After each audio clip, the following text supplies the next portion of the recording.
si on n'est pas d'accord avec Emmanuel Macron, on est d'extrême droite. Enfin, qu'est-ce que c'est que cette histoire? Non, mais arrêtons avec ce thème d'extrême droite. C'est un terme qui les agace. Ces derniers jours, plusieurs élus du Rassemblement national reprennent les journalistes qui qualifient leur parti d'extrême droite. Alors ce n'est pas nouveau, Jean-Marie Le Pen lui-même refusait cette appellation, mais aujourd'hui cette stratégie a un objectif à la fois national et européen.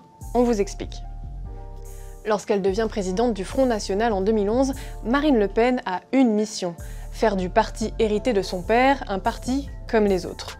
Ce processus de dédiabolisation passe par un changement de nom en 2018, lorsque le Front National devient Rassemblement National, et par une lutte permanente qui reste pour le moment vaine, retirer le qualificatif d'extrême droite à son parti.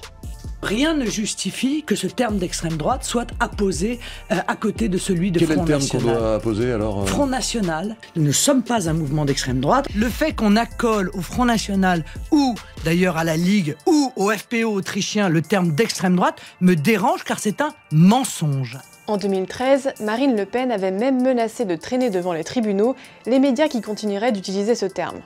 Pourtant, le Rassemblement national est bien d'extrême droite et c'est le Conseil d'État qui le dit. En effet, en 2023, le Rassemblement national a profité des élections sénatoriales pour tenter une opération qui s'est retournée contre lui.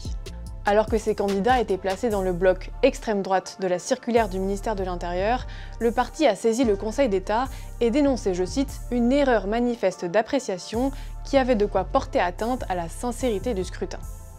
Résultat, ces arguments sont rejetés par les juges et la requête est rejetée quelques jours avant le début du scrutin, un rejet qui est confirmé en mars dernier.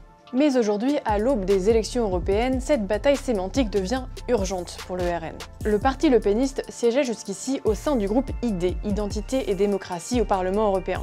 Mais récemment, il a rompu avec l'un de ses alliés les plus embarrassants, le parti d'extrême droite allemand, l'AfD, après une nouvelle saillie au relent néo-nazi proférée par sa tête de liste. Alors pour peser le plus possible au Parlement européen, le RN doit désormais se trouver de nouveaux alliés puissants. Il fait désormais les yeux doux au parti italien Fratelli d'Italia de Giorgia Meloni. Il fait partie du groupe conservateur et réformiste européen, la droite conservatrice du Parlement européen.